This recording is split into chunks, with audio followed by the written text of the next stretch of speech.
Freestyle the news! A recent video of mine seems to have upset members of a certain community. I still couldn't find a care.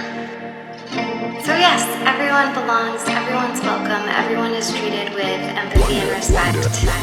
What you mad about? They just talking that shit when they come around. They just post it again and they double down. You get famous out here if you hella loud and you hate the proud. I've been hearing this shit since like 2012. I've been watching these people tell on themselves till they got no more shit that they gotta sell. Kids who graduated hiding from the shells. Grown up, our time's really changing when the backlash get ratings and the rich just say pay me without any shame what they taking. When all of the pop-ups just play things and I'm trying to fight on the daily, they make a bot recreate me and they know they can't.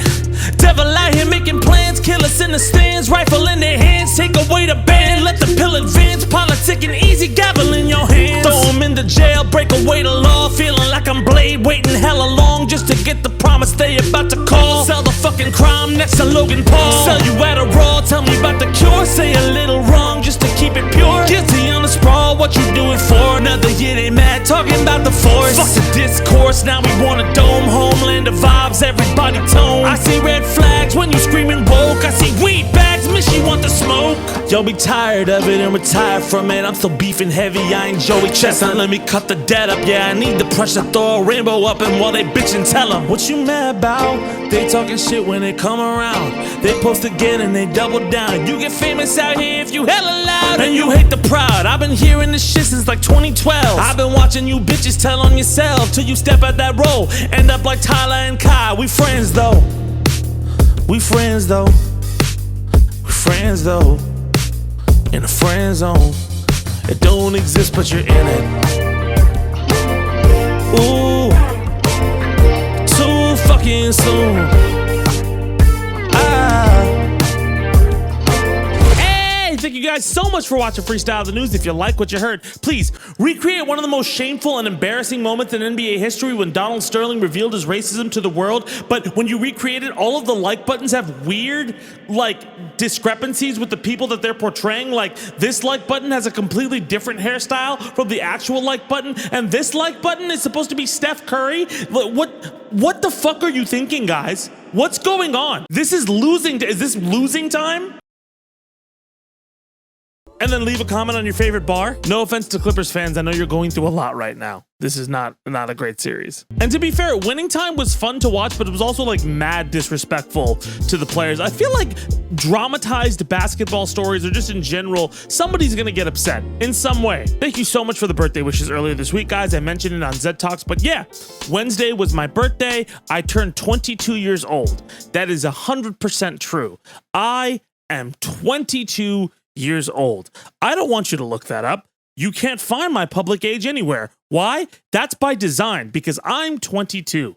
Don't fuck it. Don't lie and say that I'm not. But yeah, every single year on my birthday, I like to reflect on the year I had. That's technically everybody's new year, right? January 1st isn't the new year. You start your life on your birthday, so your birthday is a new year for you every year. And this year was one of the most impactful years of my life, thanks to you guys and everybody who's following me and making my dreams come true. So I really, really appreciate y'all for being on the bandwagon with me, supporting the content that we make, coming here to watch me freestyle the news, and having my back when I need some moments to kind of rest and decompress. But that being said, thank you everybody. Let's get into this breakdown. We are full force into summer, and man, it really does feel like an election year summer, and it gets more crazy when you realize, oh my God, we're coming up on a presidential debate very, very soon. You can see Donald Trump making his rounds. You can see Biden trying to float different policies to kind of coalesce voters around him. And you can see the culture war in full. Man, I'm so fucking tired of this shit already. I feel like an animal in the woods dodging just random shitty Twitter comments that are inside of a bear trap that is, you know, the outrage cycle that we all have to deal with all the time. But let's get into some of this nitty gritty, and let's start with the Supreme Court. The Supreme Court had two very impactful rulings this week that I really do feel encapsulates where we are with that court. And let's start with some good news, particularly about the case surrounding the abortion drug Mifepristone. It was another line that anti-abortion advocates were trying to push over, and the Supreme Court actually upheld broad access to the drug across the board in a unanimous decision, 9-0. That is crazy, and it's a very clear Very clear 180 from Dobbs, right? It feels like a wink, like, hey guys, we know you didn't like us last time. We know you were really mad and that like drove you to polls. So like, you know, it's not, we're not so bad, right? We're not that terrible.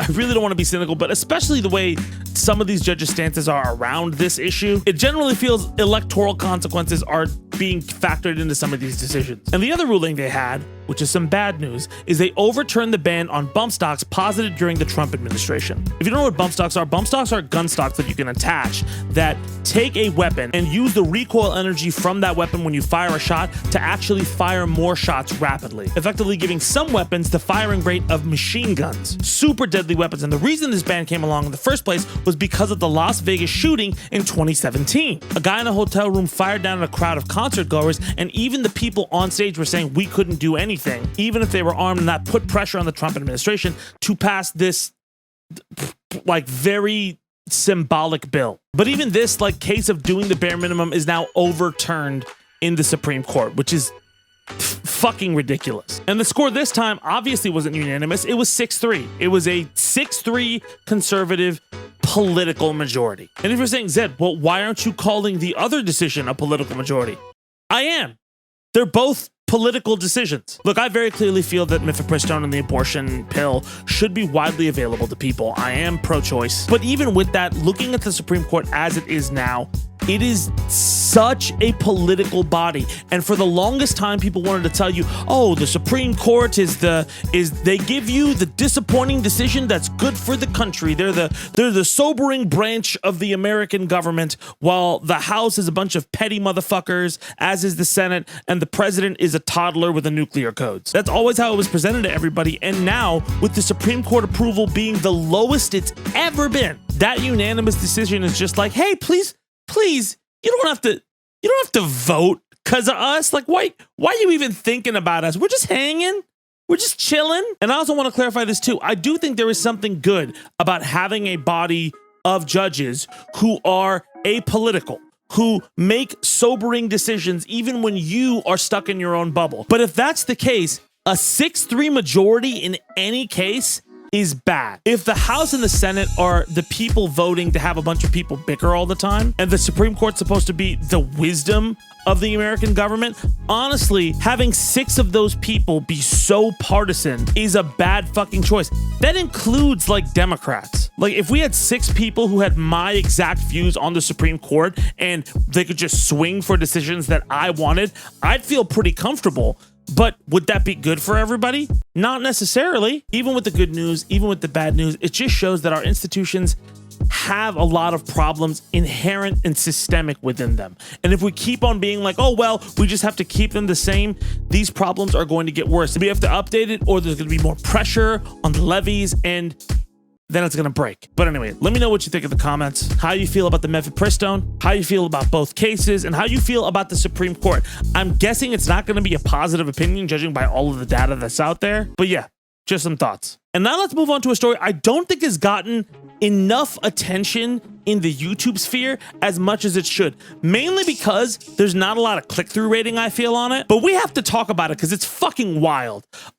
The Young Thug case. Okay, so we've talked about Young Thug's trial before. I know that because it was the lowest performing video I had done since I left Phil's channel. But I felt it was important. Young Thug is on trial for a RICO case, right? It's alleged that he's at the center of a gang called Young Slime Life, affiliated with the Bloods. They're using rap lyrics in this trial as evidence, and that was a huge debate months ago and in that video that I made. And there are a lot of crazy things about this trial that have happened since. Let's start with number 1. This is already the longest trial in Georgia history. Wow. One of Young Thug's co-defendants was stabbed in jail shortly after the opening arguments, which mean they had to take a break and delay the trial further. Also, all of the trial sessions have been really fucking long, resulting in these weird memes of people zoomed in faces and like accusations of a drug swap at one point. It's a fucking mess. And that being said, Buckle the fuck up, because it got worse. Okay, so Kenneth Copeland is the prosecutor's star witness. He's a YSL member. They wanted to question his relationship with Thug, about any orders he may have taken of Thug, and who Thug interacted with, and he refused to take the stand on Friday. The judge sent him to jail for it, and he ended up testifying on Monday. Wow, what a flip. So he was just in jail and he had just a sudden change of heart. What could have changed Copeland's mind? Well, that's what Brian Steele, Young Thug's attorney, wanted to know, because apparently there was a fucking meeting between Copeland, the prosecution, and the judge before Copeland testified. An ex parte meeting. That's fucking illegal, by the way. That is like the Mirror Force trap card of, oh, this is a mistrial. This entire thing is a mistrial, blah, blah, blah. Take it away. So that afternoon, Brian Steele, reasonably pissed, goes at Judge Glanville going, hey, what the fuck are you doing? Were you having a meeting? This is a mistrial. It's super fucked. This is over. What are you fucking doing? And Glanville at first is like, no, you have incorrect info. You don't know what we're talking about. And Steele is like, nah, motherfucker. Look at this. And Glanville's like, whoa. Okay, where'd you get that information? Like, who's the guy? Who gave you that information? Steele's like, I'm not gonna fucking tell you that. I'm not gonna tell you who my source. You're doing something fucked up. And Glanville's like, I will give you 5 minutes to reconsider. And Steele's like, I don't need 5 minutes, bitch. I'm not giving you the source. This is a mistrial. You fucked up. It's coercion. It's witness intimidation. So naturally, Glanville, hearing all of that, holds him in contempt for not giving up the source who caught his bullshit corruption, and sentences Steele to 20 days in jail. This is a huge deal if you're an attorney. And I followed this girl named Reb for the rebrand on TikTok, and she was talking about how topsy-turvy attorneys feel. Well, nobody knows what the fuck is going on. Apparently during that meeting, the witness confessed to being the one to murder Nut, a rival gang member who Young Thug is accused of renting a car in order to help in his murder, whatever. That is exculpatory Brady evidence, what we call it, okay? That confession is evidence that tends to prove the innocence of Young Thug in that scenario. And again, it has to be disclosed under the law. To the defense attorneys, it was not disclosed. There are layers to the corruption and tomfoolery going on here. Imagine you're accused of something as serious as witness tampering in an active pending trial. And your response isn't to deny the allegations, it is to badger the attorney about who his source is. And in doing so, throughout, you can watch the video, it's very clear that he's hinting at the fact that, yeah, all that did for sure happen. What? But luckily, after Steele was held in contempt, they didn't back down. He is arrested, okay, put into jail. Immediately, 25 defense attorneys, okay, and the president of the Georgia bar, defense attorney bar, I'm sorry if I'm saying that wrong, comes in, okay? Her name is Ashley Merchant, and she comes in his defense, like to represent him. And she hands the judge's ass to him in a very professional, correct way, and basically explains the difference between civil contempt and criminal contempt to him, the importance between the two, and says he's entitled to a hearing, okay? Notice, opportunity to be heard, counsel, all of that. And he says, no, he's not. No, this is sua sponte criminal contempt. He doesn't have a right to appeal this. No, he won't get a written order. Buzzer. And so the latest is the Georgia Supreme Court has stepped in and granted Steele's bond. So he's not going to spend time in jail, and the judge has not fucking backed down even with that happening. The trial is still going on. And listen, I had mentioned this in our Zed Talks episode. This trial is mad fucking sus. I don't know what it is with Georgia and messy fucking cases, dude. Like, look, I have no idea if Young Thug is guilty or not, but this is definitely needs to be a mistrial, because we all know how imperfect and fucked the criminal justice system is, and it's pure corruption. It's 100% pure corruption. Because on the chance that Young Thug is innocent, if he is innocent, and all of the shit that's going on is to coerce, and the judge is playing against you like that, like what the fuck are we doing? And when a judge gets caught clearly putting his thumb on the scale, he can just send motherfuckers to jail? Like what the fuck is this? And it goes back to the same thing we're talking about with the SCOTUS decision, where it's like, listen, these systems are so antiquated. There's points where there are hard and fast rules, and there are points that rely on people acting in good faith. But when certain people don't have good faith, this crazy shit happens. But yeah, we'll have to wait and see. What a fucking mess. But let me know what you think in the comments. Super fucked. Last but not least, let's talk about Miss Rachel and Pride Month. Miss Rachel's a pretty well-known content creator for children, right? She's a former preschool teacher.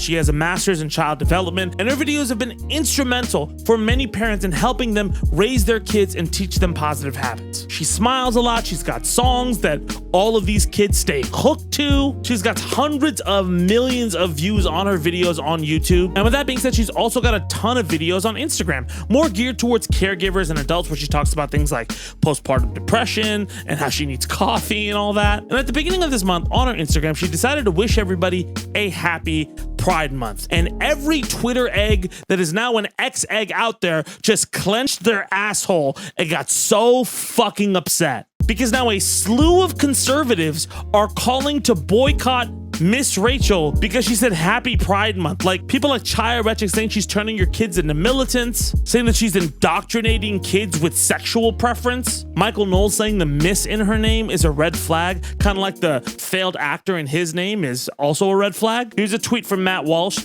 Miss Rachel is an extremely popular YouTuber who makes content for babies and toddlers. She just posted a video celebrating Pride Month. This is a message to conservative parents. She doesn't want your business. You should respond accordingly. Matt, you are a fucking pussy. All of you are fucking pussies. I'm sorry. I'm just so over this. You can't fucking bitch about masculinity and about how fucking tough you are, and somebody says happy Pride and you cry and hem and bitch and haw on Twitter like a fucking bunch of children. I'm so fucking over you and your receding hairline and your lack of anything relevant. It's the victimhood part of it. Right? And this is a little bit different from the Lily Gaddis situation and the elder millennial thing I talked about, because those are people who build their model off of upsetting other people and using that outrage to build clout and fandom. Grifters like Michael Knowles and Matt Walsh do that too, but this specifically is a signal to their base to go and start shit with other people. That requires talking back to somebody, and that requires analysis. And my analysis is that they're fucking untalented. Specifically the Daily Wire crowd. Like, you guys can't make a fucking movie. Like, it's not even about being left or right or not. It's a dog shit fucking movie. Why the fuck am I gonna watch your movie? I can watch Hitman on Netflix. There's a dozen other movies with a conservative bent that are actually well made, like On the Waterfront. Fucking, you can argue for The Dark Knight Rises and The Dark Knight. Your movie fucking sucks, dog. Like, you know those motherfuckers, you know when you go to like a party with friends and there's some motherfucker there and they're talking about the industry? They're talking about all of their accomplishments in the industry, and about 10 seconds into the conversation, you know they're full of shit. Like, they haven't done anything. Everyone around knows they're full of shit, but you placate them because you don't want to fucking ruin the party. That's them. You guys just talk shit.